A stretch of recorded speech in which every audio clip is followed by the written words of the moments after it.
1.3 প্ৰথম কুৱেশ্যনটো কৈছে তলৰ সংখ্যাবোৰত ভাৰতীয় আৰু আন্তঃৰাষ্ট্ৰীয় পদ্ধতি অনুসৰি কমা বহুৱা আৰু আখৰেৰে লিখা। তো এই চাৰিটা দিয়া আছে, চাৰিটাৰ মই দুটা কৰিছোঁ। এই দুটা ইয়াত আপুনি স্ক্ৰীনশ্বট মাৰি লওক যদি আপুনি স্কুলৰ হোমৱৰ্ক কৰি আছে। আৰু যিটো চি আৰু ডি হয়, মই এইটো ভিডিঅ'ৰ ডিছক্ৰিপশ্যনত দি দিম লিংক লিংক নহয় মানে এনে টাইপ কৰি দি দিম, আপুনি তাৰ পৰা চাই পেলাই লিখি ল'ব। আৰু এতিয়া নেক্সট কুৱেশ্যনটো হৈছে 2 নম্বৰ কুৱেশ্যন দিছে 9,11,21,702। বিটো হৈছে 50,26,1,507। চিটো হৈছে 22,000 বিলিয়ন 35,000,000,000 7,740। তো ইয়াৰ মই লিখি থৈছোঁ অলৰেডি। তো ইয়াত আছে চাওক, এইটো কৰিবলৈ বহুত ইজি আছে। মই ইয়াতে ট্ৰিক দি আছোঁ, ঠিক আছে। যদি কিবা এটা সংখ্যা ধৰি লওক 1 2 3 4 5 6 7 8 9 এনেকৈ দিয়া আছে হা। আৰু ইয়াক মই আকৌ ৰিপিট লিখি গৈ আছোঁ 1 2 3 4 5 6 7 8 9। যদি ইণ্ডিয়ান নাম্বাৰ ছিষ্টেম হয়, যদি ভাৰতীয় সংখ্যা পদ্ধতি যদি তুমি লিখিব বিচাৰা তো 3 2 2 তেনেকৈ কমা ইউজ কৰিবা। আৰু যদি ইণ্টাৰনেশ্যনেল থাকে তেতিয়া তিনিটা সংখ্যাৰ পিছত কমা বহালে হ'ল, তেতিয়া তুমি লিখিব পাৰিবা। তো এই চাবা ইয়াত এই যিটো শতকৰ পিছত যিটো সংখ্যাটো থাকে না, এইটো সদায় থাউজেণ্ডত থাকিব, মনত থাকিব। ইয়াত থাউজেণ্ডত থাকিব, থাউজেণ্ডৰ পিছত কি হ'ব মিলিয়ন হ'ব। ইয়াৰ পিছত তুমি যি সংখ্যা লিখিবা এইটো বিলিয়ন হ'ব, সেইটো 3 ডিজিট হ'ব, ঠিক আছেনে। ইয়াত মই কমা বহাই দিছোঁ, যিহেতু এইটো ইণ্ডিয়ান নাম্বাৰ ছিষ্টেমৰ পদ্ধতিত লিখা আছে, কাৰণ তিনিটাৰ পিছত আৰু দুটা পিছত কমা দি আছে। তো 9,11,21,202।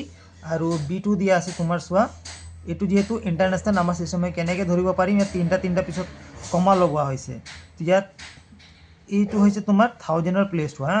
থাউজেণ্ডৰ পিছত কি আহে, ইনষ্টাগ্ৰামত আমি চাওঁ না, মিলিয়ন ফলোৱাৰ্ছ থাকে, 200 300 কে লিখা থাকে, কে হোৱাৰ পিছতহে মিলিয়ন আহে।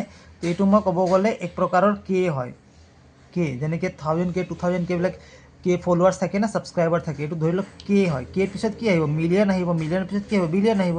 যিহেতু ইয়াত কিমান আছে 50 মিলিয়ন টু 260K, মানে 260,507, ঠিক আছে। তো ইয়াত চাই লৈছোঁ, ইয়াতো এইটো কি হয়, এইটো কে হয়। কেৰ পিছত কি আহিব, মিলিয়ন আহিব, মিলিয়নৰ পিছত কি আহিব, বিলিয়ন আহিব। তো ইয়াত 22 বিলিয়ন 35 মিলিয়ন 7,740, ঠিক আছে। এতিয়া নেক্সট কুৱেশ্যনটো কি হয় চাওঁ। নেক্সট কুৱেশ্যনত ইয়াত লেছ দেন গ্ৰেটাৰ দেন এৰ' লগাব লাগে। ইয়াত খেলি মেলি লাগিব, সেইকাৰণে মই এটা বুজাই দি আছোঁ। লেছ দেন বুলি ক'লে এল লেটাৰ আহেনে নাহে, এল এনেকৈ আমি লেছ লিখোঁ, লেছ দেন। তো এলৰ কাৰণে এল লেটাৰটো চোৱা, এল লেটাৰটো দেখাত এনেকুৱা, ইয়াক অলপ বেকা কৰি দিয়া। তো এই চিনটোক আমি কি বুলি কওঁ, লেছ দেন বুলি কওঁ। আৰু ইয়াৰ ঠিক অপজিট আছে, ইয়াক কি বুলি কওঁ, গ্ৰেটাৰ দেন বুলি কওঁ। আৰু ইয়াক আমি কি বুলি কওঁ, ইকুৱেল বুলি কওঁ, ঠিক আছে। তো এইখিনি ইমান টান নহয়, ইজি আছে। অলৰেডি মানে মই ষ্টুডেণ্টৰ পৰা কিতাপ আনিছিলোঁ, সি অলৰেডি কৰি ৰাখিছে।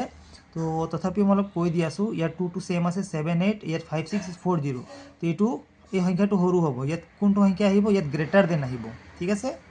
ইয়াত সমান আহিব, ইয়াত লেছ দেন আহিব, ইয়াত গ্ৰেটাৰ দেন আহিব, ঠিক আছে। ট্ৰিকটো মনত আছে নহয়। লেছ দেনৰ কাৰণে আমি যিটো এনেকৈ এল লিখোঁ, L4 এল, আৰু এই এলটো তুমি বেকা কৰি দিলে কি হ'ব, এইটো তোমাৰ লেছ দেন হৈ যাব। এই চিম্বলটো মনত ৰাখিবা এলৰ কাৰণে, ঠিক আছে। যদি তোমাক ভিডিঅ'টো ভাল লাগিছে, ভিডিঅ'টো লাইক কৰি দিয়া, নিজৰ যিসকল ফ্ৰেণ্ডছ আছে সিহঁতক শ্বেয়াৰ কৰি দিয়া, সিহঁতো অলপ শিকিব পাৰক। আৰু চেনেলটো ছাবস্ক্ৰাইব কৰি দিয়া। লগ পাওঁ নেক্সট ভিডিঅ'ত, আজিৰ কাৰণে ইমানে, বাই বাই।